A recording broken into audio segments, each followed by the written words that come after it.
भारत के इतिहास में कुछ नाम ऐसे होते हैं जिन्हें दुनिया याद तो करती है, पर उनके बलिदान, उनकी आग, उनकी कहानियों की गहराई दुनिया तक पहुंचती ही नहीं। आज हम बात करने वाले हैं एक ऐसे वीर का जिसका नाम इतना शक्तिशाली है कि अगर उनके बारे में आपने सच सुन तो आप हैरान रह जाओगे।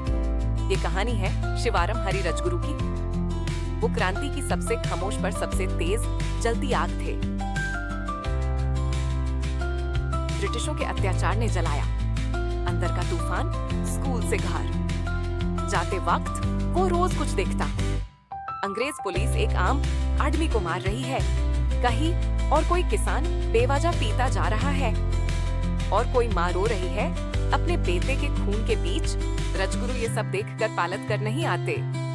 वो रुक जाते और उनकी आंखों में एक शब्द जलता हुआ दिखता। बदला इसी वक्त उनके मन में एक फैसला पका हो गया।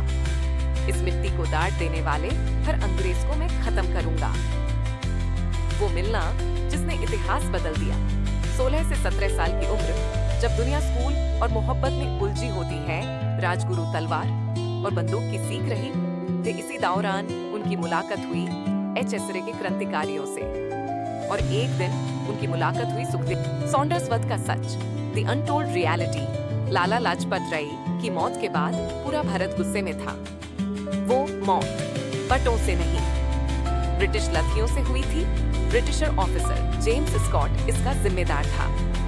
HSRA ने फैसला किया बदला होगा, पर सिर्फ बदला नहीं, एक संदेश। भारत सोया नहीं, भारत जाग रहा है।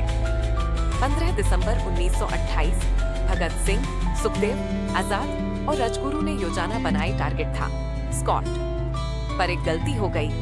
स्कॉट की जगह गलती से JP सॉन्डर्स आ गया, लेकिन राजगुरु ने पहचान लिया, और बिना एक पल गवाए राजगुरु ने अपनी लेजेंडरी मार्क्समैनशिप का जादू दिखाया।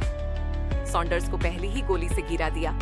ये सच है कि सॉन्डर्स पर पहली सबसे फरारी का वो किस्सा जो आज तक कम लोग जानते हैं। सॉन्डर्स हत्या के बाद ब्रिटिशर पूरे भारत में खोज शुरू कर देते हैं। राजगुरु और भगत सिंह ने एक हिस्टोरिक काम किया। Disguise trick. भगत सिंह ने अपनी मूंछ दाढ़ी मुंडवाए। राजगुरु एक गांव वाले का भेष बनकर भगत सिंह को बीमार बाप बताकर अंग्रेजों की आंखों के सामने से निकाल गए। ये वो होशियारी थी जो राजगुरु को सिर्फ वीर ही नहीं, एक मास्टरमाइंड बनाती है। गिरफ्तारी और वो आखिरी रात, द फाइनल आवर्स, 1931।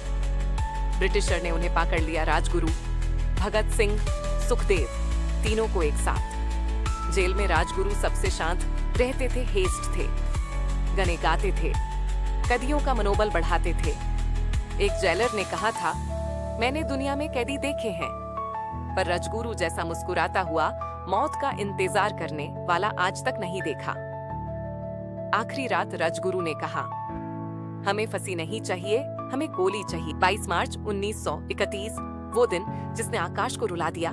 22 मार्च शाम 7 बजे भारत माँ का एक और वीर पुत्र देंगे अपनी जान। राजगुरु ने आखिरी बार हंसी के साथ कहा, जय हिंद, भारत अमर रहे। और वो सिर्फ 22 साल की उम्र में शहीद हो गए। 22 साल भाई, 22। इतनी उम्र में लोग करियर सोचते हैं। ये लोग देश के लिए मौत चुन लेते थे।